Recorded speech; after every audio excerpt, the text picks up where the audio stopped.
Hey everyone, here is the information again on what to do for your research project.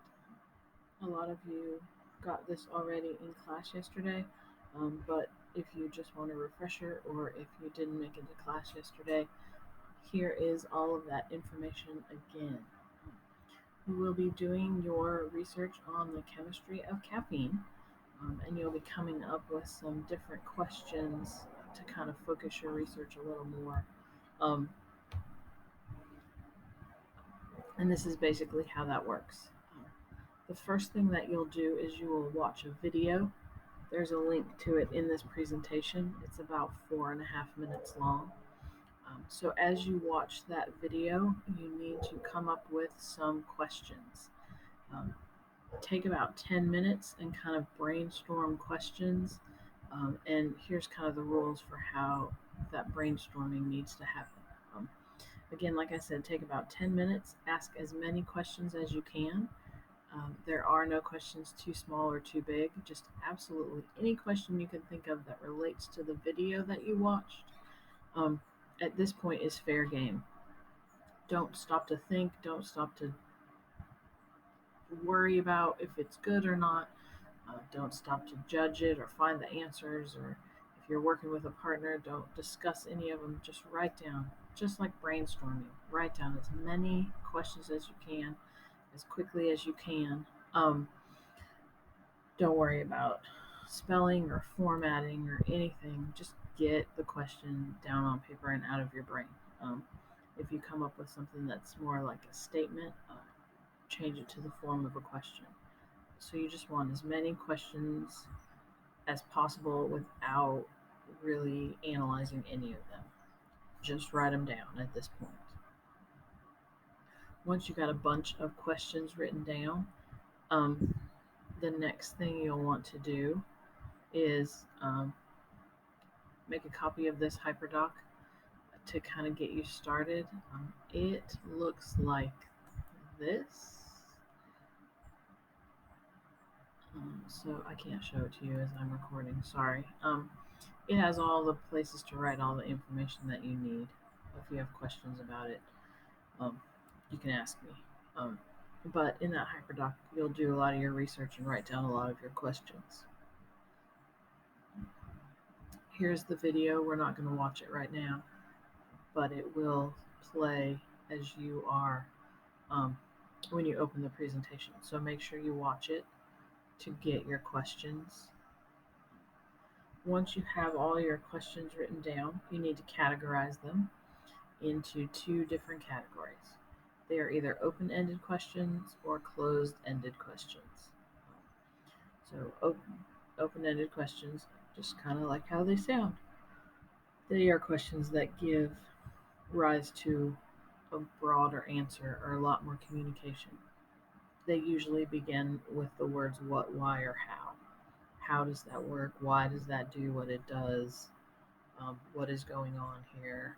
Something like that, right? The closed-ended questions are one with just a short, even maybe one-word answer, sometimes even just a yes or no answer. And they usually start with those words there. And you can see how that doesn't lead to discussion. It just is a one-word answer. Is it or isn't it? Yes or no. Can I do this? Yes or no. Okay. So there really is no broadening of those closed-ended questions. So once you get all your questions categorized, you're going to look at just your open-ended questions, and you're going to pick two or three of them that you would like to research, that you want more information about. Um, this is the same hyperdoc, so as was linked before, but again, you'll put your information there in that hyperdoc. So you need to, from your open-ended questions, pick the two or three that are the most interesting to you. That will be where you will do your research in those areas. Um, in the hyperdoc, there is also links to some places for you to do that research just to get you started. You don't have to use my links. You can come up with ones of your own. Please make sure, though, that you examine your sources, make sure they're good sources. Don't use any junk sources. So make sure you're getting your information from a reliable place. Okay? But there are some links to get you started in the HyperDoc. When you are done with all of your research, you will be creating a final project to kind of put it all together. You can either do a podcast, which would just be an audio recording, a newscast, which would be a video recording, a website, or create a children's book. Um, Again, make sure that you have good chemistry info in whichever project you choose. That is the point of it, to have good chemistry knowledge. Right? I do have information about each project today, so this sentence was worked yesterday, but not today. Um, so as you will be able to flip through this slideshow, you'll see here's the information of what a podcast needs to be like. Here's the information about what a newscast needs to be like. Um, the rubric for those is the same. Then your website needs to have this information, and here's the rubric for it. And then if you do a children's book, here's the information for that and the rubric for that. So all this I will send to you. Um, Lastly, once you have your research questions, please make sure you fill out this form for me so I know what your questions are, so I can stop you before you get too far into your research if the questions aren't good. Um, so make sure you fill this out and send it to me. I would say get this to me by tomorrow at the latest. Okay. So I'm going to say this form with your two questions is due by tomorrow at the end of the day. Um, so please, please, please make sure you do that. It is super important.